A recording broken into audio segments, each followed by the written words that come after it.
ভালো করে বানিয়ে দাও সিয়ানের বালিশটা। সিয়ানের ছোট্টবেলার কুচকি বালিশগুলোকে ভেঙে বড় বালিশ তৈরি হচ্ছে। হ্যাঁ, ভালো করে তুলোগুলো ফাটাও। এখন বড় হয়ে গেছে উনি, তাই ওনার বড় বালিশ লাগবে। ভালো করে বানিয়ে দাও বড় বালিশ। ও ছোট মানুষ, ও নরম বালিশ হলে ওর পক্ষে সুবিধা হবে। সিয়ানবাবুর বালিশ রেডি হয়ে গেছে।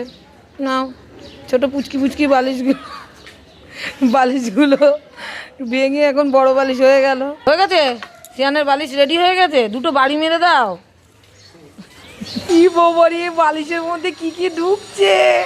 এই যে শিমুল তুলো, কি সুন্দর। এই বীজগুলোকে ঢুকিয়ে দাও, তাহলে আরাম করে ঘুমাতে পারবে বালিশে।